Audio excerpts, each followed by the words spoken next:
बहुत बहुत समय पहले घने जंगलों, चमकते तालाबों और ऊंचे देवदार के पेड़ों से घिरे एक छोटे से गांव में एक अनोखा चमत्कार होने वाला था।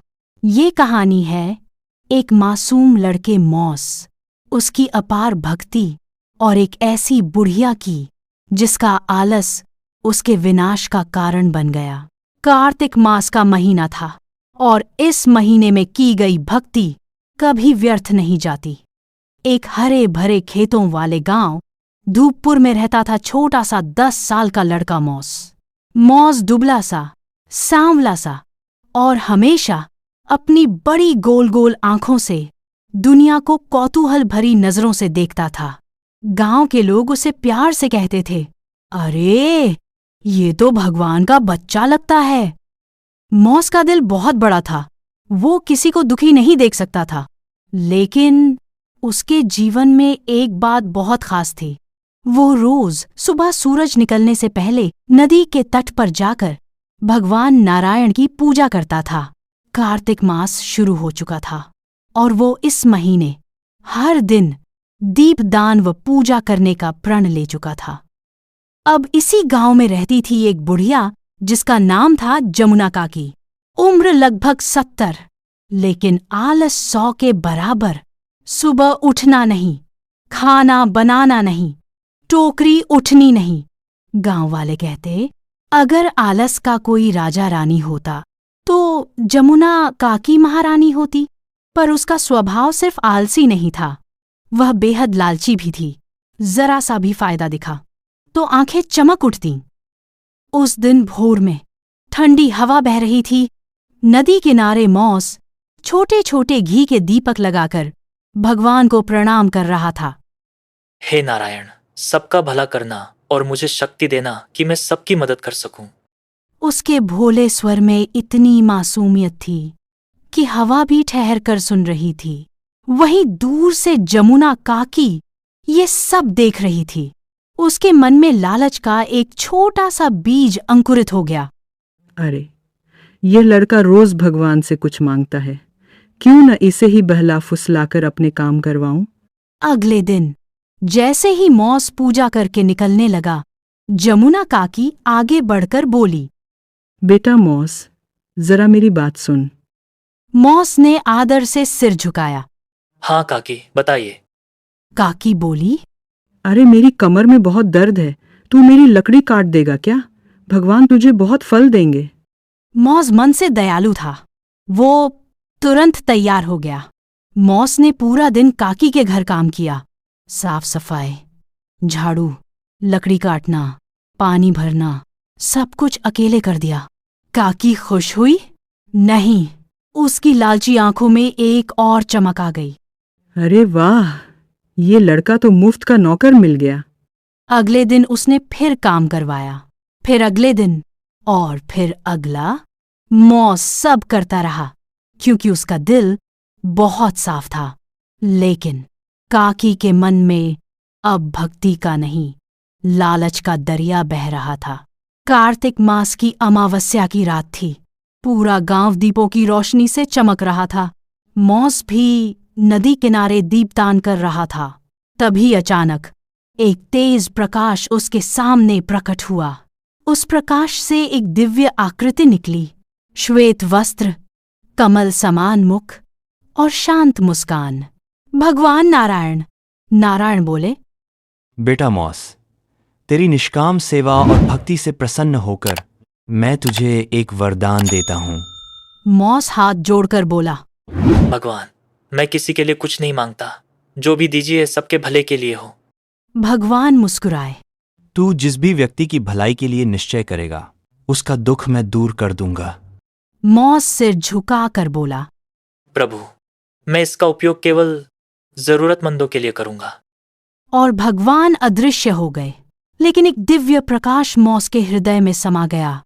अगली सुबह गांव में अफवाह फैल गई कि मॉस को भगवान ने वरदान दिया है। जमुना काकी के लालची कान खड़े हो गए। वो तुरंत भागते भागते मॉस के पास आई। बेटा, बेटा, तू मेरे लिए भी प्रार्थना कर। मेरी बूढ़ी हड्डियां दुखती हैं, मेरा घर सुधर जाए, मेरा धन बढ़ जाए। मौस सीधा सादा था। वो बस मुस्कुराया। काकी, भगवान सबका भला करे। मैं प्रार्थना करूंगा। लेकिन काकी मन में सोच रही थी, अगर इस लड़के को अपने बस में कर लूं तो मैं अमीर बन जाऊंगी। काकी हर दिन मौस को और काम में लगाती। कभी कहती, अरे मेरा छप्पर ठीक करवा दे, मेरे लिए लकड़ी जमा कर दे, मुझे नदी तक छोड़ दे, मैं चल नहीं सकती। धीरे धीरे काकी का लालच और बढ़ता गया। वो अब ऐसी चीजें चाहने लगी जो उसकी जरूरत नहीं थी।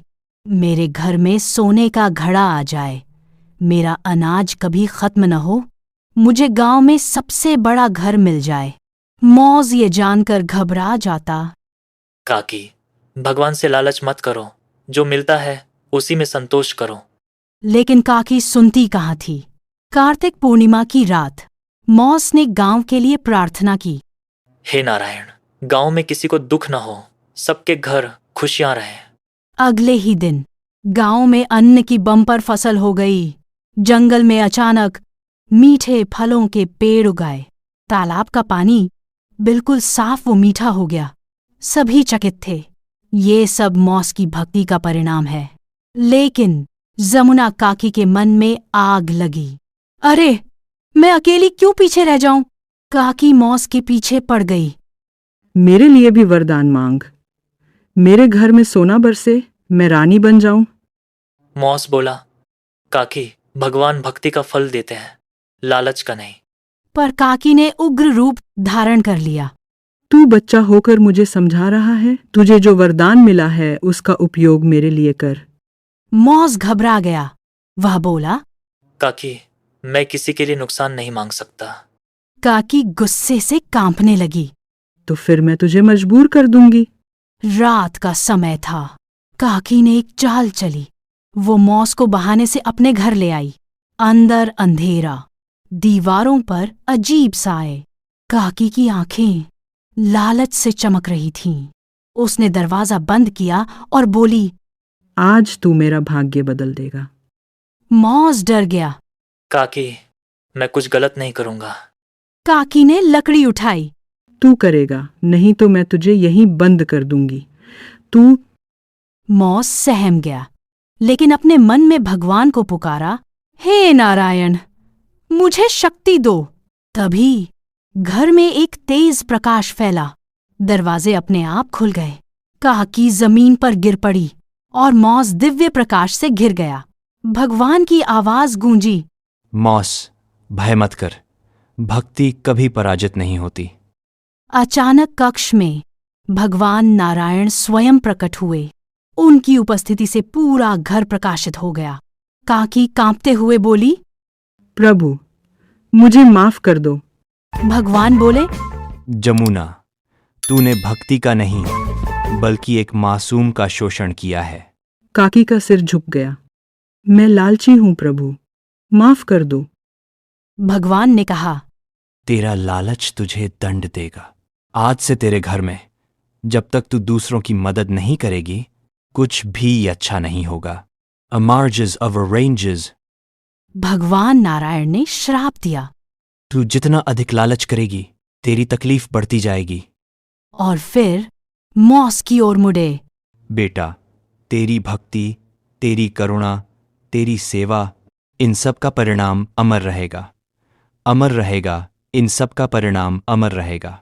तू जहां भी जाएगा, वहां सुख, शांति और समृद्धि बढ़ेगी। और भगवान अदृश्य हो गए। श्राप लगते ही काकी का घर अंधेरा हो गया। स्टोर में रखा अनाज कीड़े खा गए। पानी की मटकी सूख गई। काकी घबरा गई। वो मौस के पैरों पर गिर गई। बेटा, मुझे माफ कर दो, मुझे सही राह दिखा दे। मौस ने उसे उठाया। काकी, भगवान कभी किसी का बुरा नहीं चाहते। लालच छोड़ो और सेवा करो। काकी ने सच्चे मन से पश्चाताप किया और अगले ही दिन से गांव के लोगों की मदद करने लगी। जैसे जैसे काकी सेवा करती गई, वैसे वैसे उसका घर फिर से ठीक होने लगा। अनाज लौट आया, पानी की मटकी भरने लगी और घर में उजाला फैल गया। गांव वाले बोले, वाह, ये है कार्तिक मास का चमत्कार। मौज मुस्कुराया। भक्ति का फल हमेशा पवित्र होता है। इस प्रकार एक मासूम बालक की भक्ति ने गांव में खुशियां फैलाईं और एक लालची बुढ़िया को सुधार भी दिया।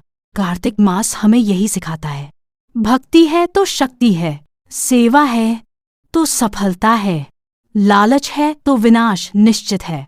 मौज आगे चलकर गांव का सबसे ज्ञानी, सबसे दयालु व्यक्ति बना, जिसके कदम पड़ते ही धरती पर चमत्कार हो जाता था।